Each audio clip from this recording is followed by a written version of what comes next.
கோவை நீலாம்பூர் பகுதியில் உள்ள Royal care மருத்துவமனை 7 வயது சிறுவனுக்கு உயிர்காக்கும் இதய மாற்று அறுவை சிகிச்சையை செய்து சிறுவனின் வாழ்க்கையை மீட்டு தந்துள்ளதாக சிறுவனின் பெற்றோர்கள் நெகிழ்ச்சியுடன் கூறினர். இதய தசைகள் பலவீனமடைந்து இதயத்தின் செயல்திறன் குறையும் நோயால் பாதிக்கப்பட்ட 7 வயது சிறுவன் நோய் முற்றிய நிலைக்கு சென்ற பின்னரே அது குறித்து அவர்கள் பெற்றோர்கள் அறிந்து பல்வேறு மருத்துவமனைகளில் சிகிச்சை அளித்தனர். ஆயினும் எந்த மருத்துவமனைகளிலும் சிகிச்சை பலன் அளிக்காத நிலையில் கோவை நீலாம்பூர் பகுதியில் உள்ள ராயல் கேர் சூப்பர் ஸ்பெஷாலிட்டி மருத்துவமனையில் தீவிர சிகிச்சை பிரிவில் அனுமதிக்கப்பட்டார்.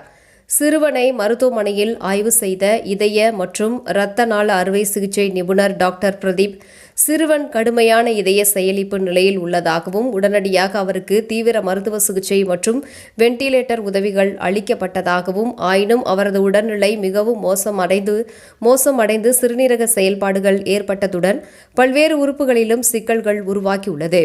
ஆயினும் உயிரை காக்கும் கடைசி முயற்சியாக அவருக்கு மேம்பட்ட இதயம் நுரையீரல் ஆதரவு கருவி பொருத்தப்பட்டது. இந்த காலகட்டத்தில் அவருக்கு வலது நுரையீரல் கடுமையான தொற்று மற்றும் நுரையீரல் சுருங்கும் நிலையும் ஏற்பட்டது. சிறுவனின் உடல் எடை மற்றும் உடல் அளவிற்கு ஏற்ற வகையில் இதயத்தை தானமாக தரக்கூடிய நபரை கண்டுபிடிப்பது மிகப்பெரிய சவாலாக அமைந்தது.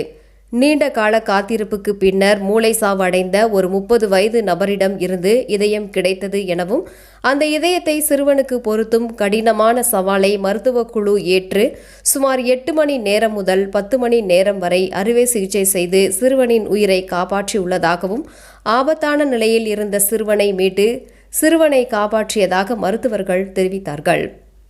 தற்போது சிறுவன் நல்ல நிலையில் இருப்பதாக தெரிவித்த சிறுவனின் தந்தை அறுவை சிகிச்சை செய்த மருத்துவ குழுவினருக்கு மனமுருகி நன்றிகளை தெரிவித்தார். தொடர்ந்து இதனை முடித்த மருத்துவ குழுவினருக்கும் ராயல் கேர் மருத்துவமனையின் நிர்வாக இயக்குநர் டாக்டர் மாதேஸ்வரன் வாழ்த்துக்களை தெரிவித்தார் என்பது குறிப்பிடத்தக்கது.